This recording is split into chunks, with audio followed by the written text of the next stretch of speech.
All her fault. That's it. That was the one.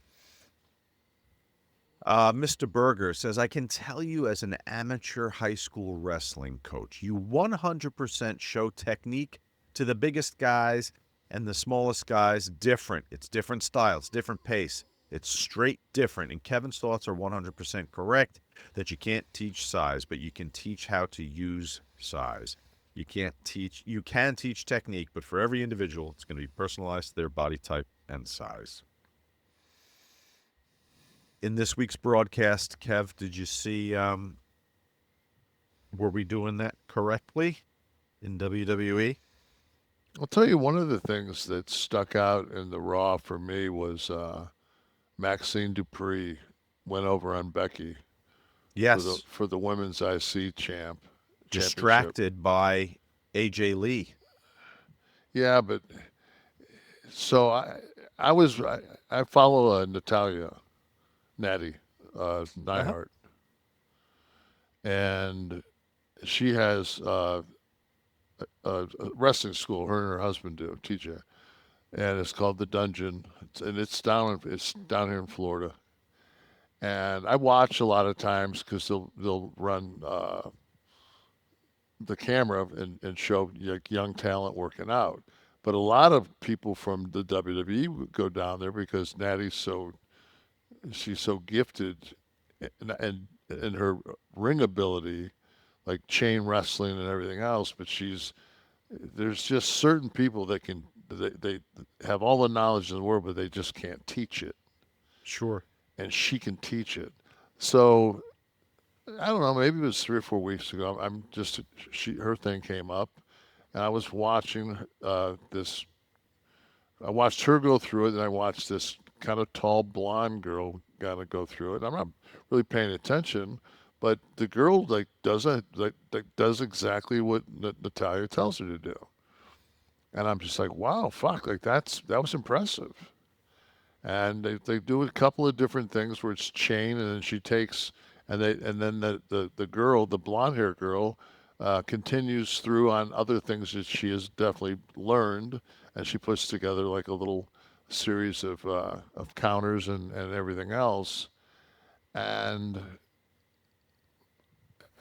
I just go on to the next thing I'm looking at. Maybe 4 days later, another thing comes up, and it's this same blonde hair girl. She's in a different outfit, so I know it's not the same day.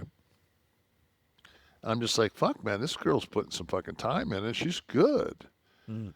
And then I fucking because it's shot like it's not close up. It's just shot, and I'm just watching the action. I'm just watching it because I'd like to watch. I think chain wrestling when done in Natty's style is really good because it makes sense. It's not let me toss you like it's not that bullshit style that the AEW does where you both do a power do 9 moves and roll around and then stop and each do a Power Ranger punch the fucking mat. So I'm looking at the girl. I said, boy, I know her from somewhere. And I'm like, fuck, that's that Dupree girl. Maxine. Yeah, I'm like, that's Yeah. that Dupree girl. So, and then I watched her wrestle, I don't know, a couple of weeks ago, and I was just like, fuck, she's gotten a lot better. It was from Sacramento. She went over, but she didn't end up getting the title, but she beat her at her hometown or whatever. And then, so she was at the Garden. And I'm thinking, wow, man, this is a fucking, this is the Garden. I don't give a fuck who you are. Like you're wrestling Becky for the fucking IC title in the Garden, and she fucking at the end of this match, she put the only thing. I mean, there's little things that I would tell her like slow down, take like too much motion with the punches. Like that's not those are wrestling punches. Those aren't fucking punches like you would. Those aren't strikes.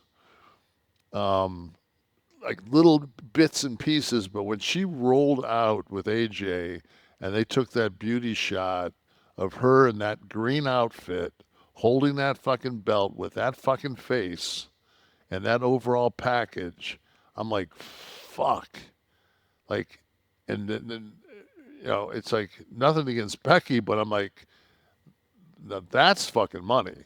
That girl's fucking money. She can talk, she can work her fucking ass off, and I mean, she's a new face. Yeah. Like and I was so impressed with that because to start out with John in the Garden was, I actually, you know, for me, there's very few things in this world that give me the fucking chills still. I'm so jaded to the business, I guess.